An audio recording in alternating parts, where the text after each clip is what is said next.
Hello मित्रों, कैसे हो आप लोग। Good morning. उम्मीद है कि आप लोग अच्छे होंगे। आज हम लोग बात करेंगे सिंधु सभ्यता के नेक्स्ट पार्ट का।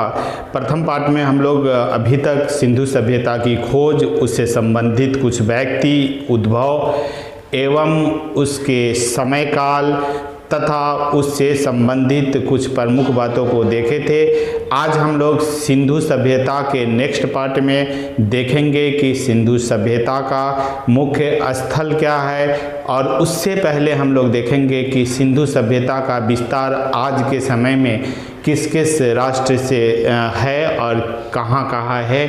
उसका पूर्वी भाग कौन है, पश्चिमी भाग कौन है, उत्तरी भाग कौन है और दक्षिणी भाग कौन है। तो आइए मित्रों, हम लोग बात करेंगे सिंधु सभ्यता के विस्तार का। तो सबसे पहले जान ले कि सिंधु सभ्यता का विस्तार आज के पाकिस्तान, हिंदुस्तान एवं अफ़गानिस्तान तक है, जिसकी कुल विस्तार लगभग माना गया है 13 लाख वर्ग किलोमीटर से कुछ अधिक। फिर हम लोग बात करते हैं सिंधु सभ्यता के उत्तरी भाग का। तो देखते हैं कि आज के जम्मू कश्मीर के चिनाब नदी के पास है, जबकि हम लोग जब बात करते हैं दक्षिणी भाग का तो आज के महाराष्ट्र के दाइमाबाद के पास देखते हैं। फिर हम लोग बात करते हैं सिंधु सभ्यता के पूर्वी भाग का, तो हम लोग देखते हैं कि पूर्वी भाग आलमगीरपुर है यूपी का। फिर हम लोग बात करते हैं पश्चिमी भाग का, तो इसे देखते हैं ये बलूचिस्तान में है, आज के बलूचिस्तान में पड़ता है।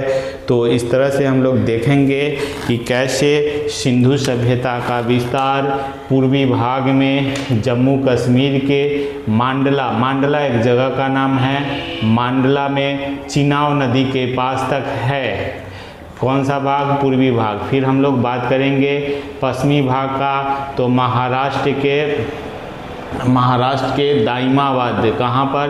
दाइमाबाद में देखते हैं गोदावरी नदी के किनारे तक है, गोदावरी नदी के किनारे तक देखते हैं ये दक्षिणी भाग। फिर हम लोग बात करेंगे पूर्वी भाग का, तो पूर्वी भाग हम लोग को पता चलता है कि आज के यूपी के आलमगीरपुर तक है, यूपी के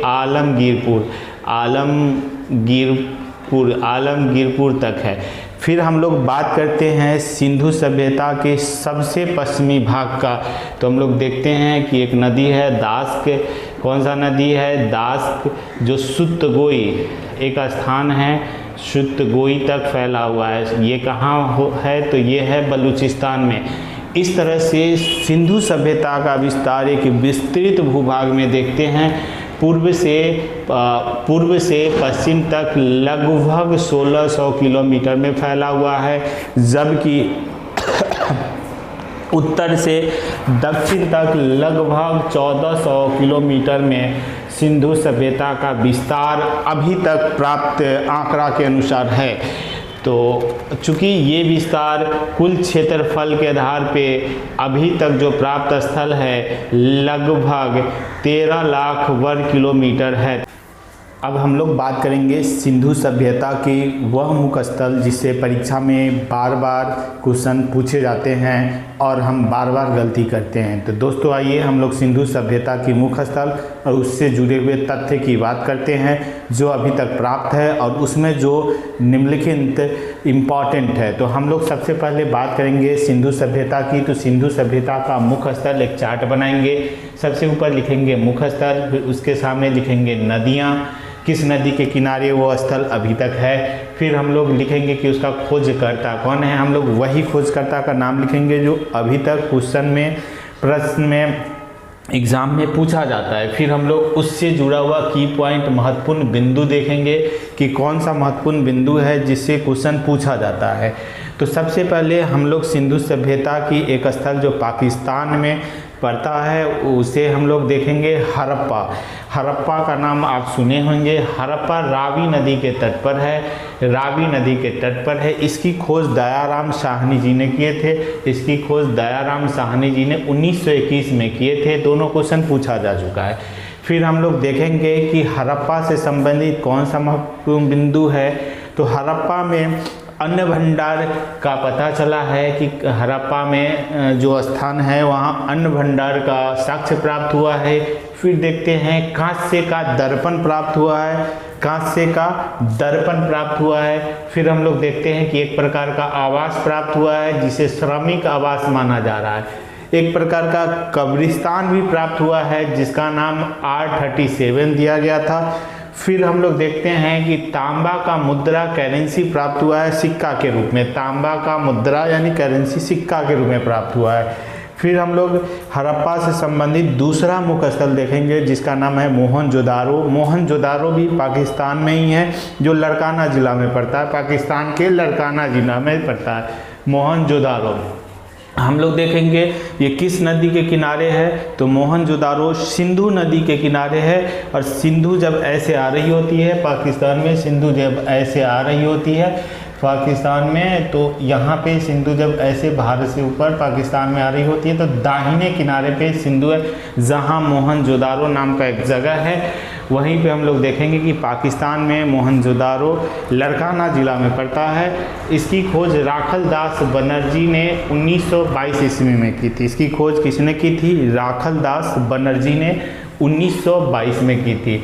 यहाँ का मुख्य बिंदु क्या है, तो यहाँ से एक विशेष प्रकार का स्नानागार मिला है जिसे सामूहिक स्नानागार के नाम से जाना जाता है। फिर एक श्रृंगी पशु, जो बहुत इम्पॉर्टेंट है, एक श्रृंगी पशु वाली मुद्रा जिसे वृषभ मुद्रा के नाम से भी जाना जाता है, प्राप्त हुआ है। मोहनजोदारो से कांस्य निर्मित पुरोहित की मूर्तियाँ प्राप्त हुई है। कांस्य से निर्मित पुरोहित की मूर्तियाँ, पुरोहित मतलब जो पूजा कराते थे ऐसा माना जा रहा है। फिर यहाँ से साक्ष्य के रूप में महाविद्यालय टाइप का प्राप्त हुआ है। कपास का सूत, सूत का मतलब होता है रेशा, कपास का रेशा प्राप्त हुआ है। नाचने वाली लड़की की मूर्तियाँ प्राप्त हुई है, नाचने वाली यानी नर्तकी की मूर्तियाँ प्राप्त हुई है। और एक मुख्य रूप से नावों का चित्र प्राप्त हुआ है, नावों का चित्र प्राप्त हुआ है। तो हम लोग देखते हैं कि सिंधु सभ्यता में मोहनजोदारो से ये निम्नलिखित चीज़ें प्राप्त हुई है जो परीक्षा के लिए बहुत उपयोगी है। फिर हम लोग देखेंगे सिंधु सभ्यता का नेक्स्ट साइट लोथल, जो गुजरात अहमदाबाद में भारत के अंदर पड़ता है, जो भोगवा नदी के किनारे, कौन से नदी के किनारे है? भोगवा नदी के किनारे है। और इसका खोज रंगनाथ राव ने 1957 में आज़ादी के बाद किए थे। कौन किए थे? रंगनाथ राव। यहाँ से मुख्य संबंधित तथ्य ये है कि यह गोदावरी पत्तन यहाँ से प्राप्त हुआ है, पत्तन मतलब बंदरगाह है। फिर हम लोग देखते हैं कि यहाँ से चावल का साक्ष्य प्राप्त हुआ है, ये भी कई बार प्रश्न पूछा जा चुका है। अग्निकुंड प्राप्त हुआ है, लोथल से क्या प्राप्त हुआ है? अग्निकुंड। फिर लोथल से क्या प्राप्त हुआ है? हाथीदांत। 3 युगल समाधियाँ यानी 3 का युगल समाधियाँ एक जगह प्राप्त हुई है। और घोड़े की निर्ण मूर्तियाँ लोथल यानी अहमदाबाद के लोथल से प्राप्त हुई है। फिर हम लोग देखेंगे नेक्स्ट साइड जो है हनुमानगढ़। हनुमानगढ़ कहाँ है?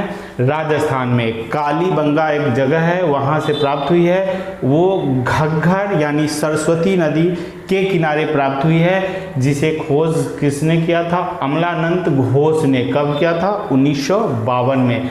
यहाँ से मुख्य बिंदु क्या है? तो जूते हुए खेत के साक्ष्य, हल, 3 नगर का अवशेष, अग्नि हवन कुंड, चूड़िया, भूकंप के साक्ष्य, युगल समाधियाँ भी यहाँ से प्राप्त हुई है। कहाँ से? तो राजस्थान के हनुमानगढ़ के कालीबंगा जगह से। हम लोग देखेंगे नेक्स्ट साइट हिसार, हरियाणा के हिसार से राखीगढ़ी। हरियाणा के हिसार में राखीगढ़ी एक साइड है, हड़प्पन साइड है, जो घग्गर नदी के किनारे है। और इसकी खोज सूरज भान ने की थी। और यह भारत में स्थित सबसे बड़ा स्थल है, ये भारत में स्थित सबसे बड़ा स्थल है जहाँ से ताम्र उपकरण और युगल समाधियाँ प्राप्त हुई है। याद रखना है कि भारत में सबसे बड़ा हड़प्पन साइट कौन सा है?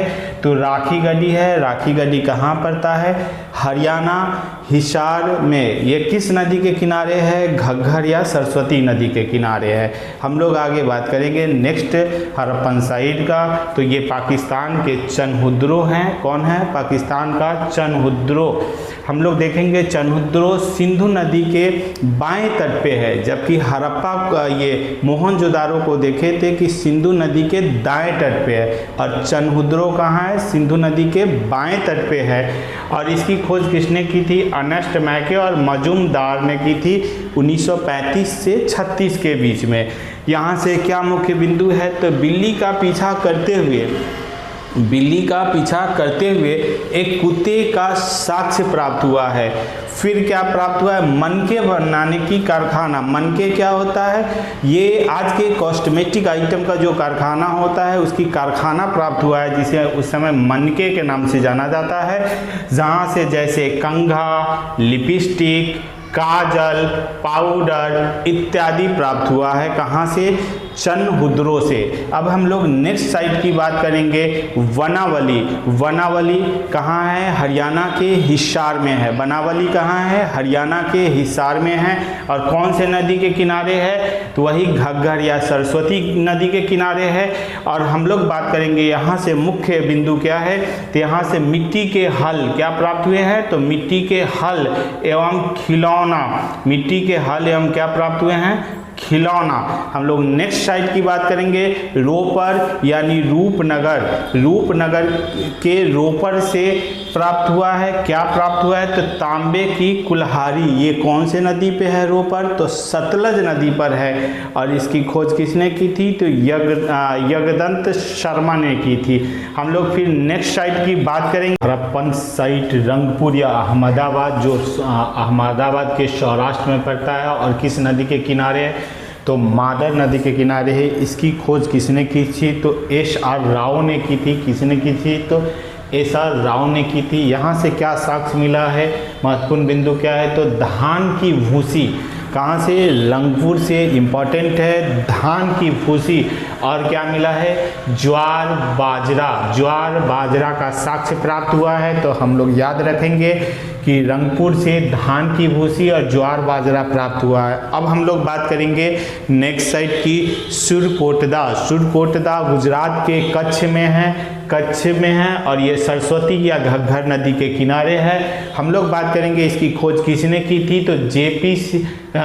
जोशी ने, जगपति यानी जे.पी. जोशी ने की थी। और यहाँ से महत्वपूर्ण बिंदु क्या है? क्या साक्ष्य प्राप्त होता है? कलश का शवाधान। कलश और शवाधान यानी शव के पास में कलश रखा हुआ हम लोग प्राप्त किए हैं। और घोड़े की हड्डी। और क्या यहाँ साक्ष्य प्राप्त हुआ है? घोड़े की हड्डी। और क्या साक्ष्य प्राप्त हुआ है? तो तराजू जिससे मेजर किया जाता है वस्तु को, हम लोग तराजू प्राप्त किए हैं। फिर हम लोग हड़प्पा की नेक्स्ट साइट की बात करेंगे, सिंधु सभ्यता या हड़प्पा सभ्यता के नेक्स्ट साइट की बात करेंगे।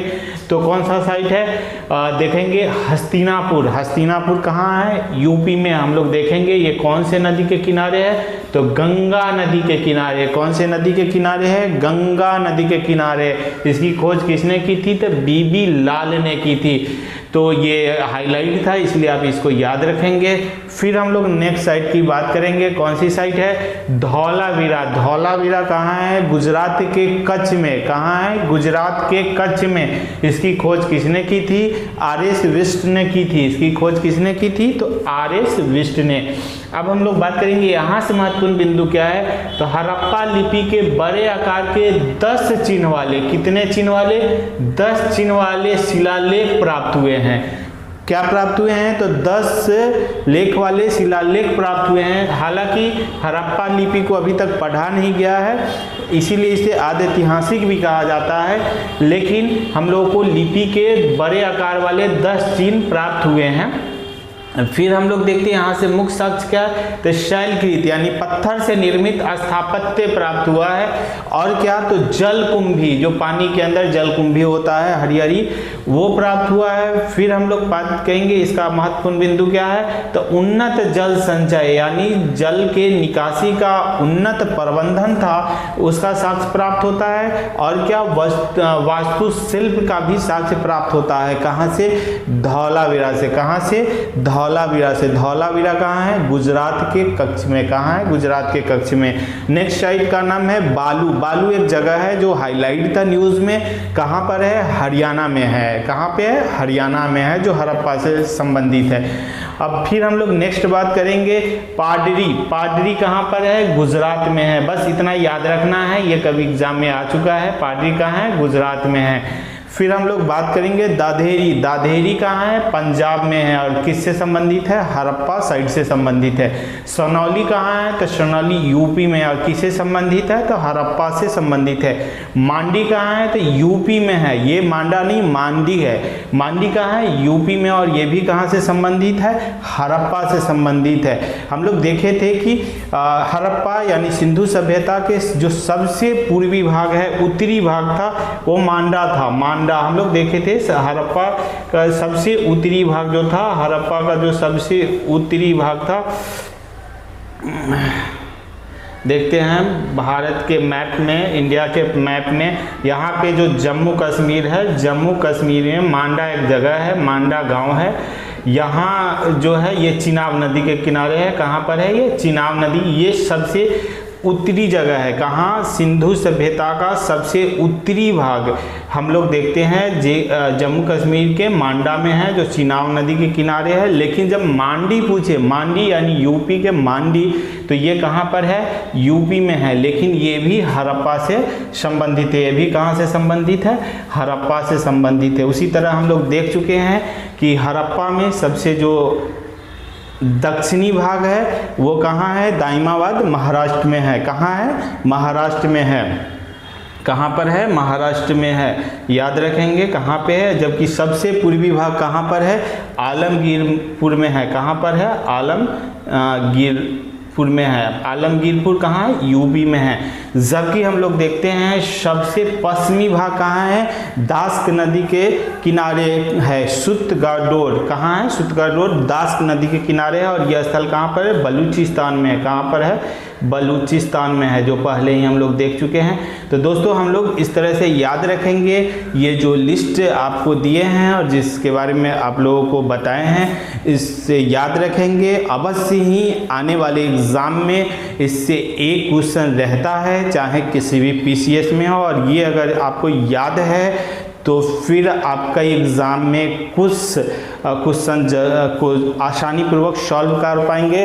तो मित्रों बने रहिए। अब इसके बाद हम लोग बात करेंगे हड़प्पा या सिंधु सभ्यता के अगले भाग में कि हड़प्पा सभ्यता की विशेषता क्या थी। और फिर हम लोग बात करेंगे हड़प्पा सभ्यता से संबंधित परिवर्तन की सामाजिक, आर्थिक, राजनीतिक परिवर्तन हड़प्पा सभ्यता में क्या हुआ, तो हम लोग नेक्स्ट वीडियो में देखेंगे। Okay, thank you.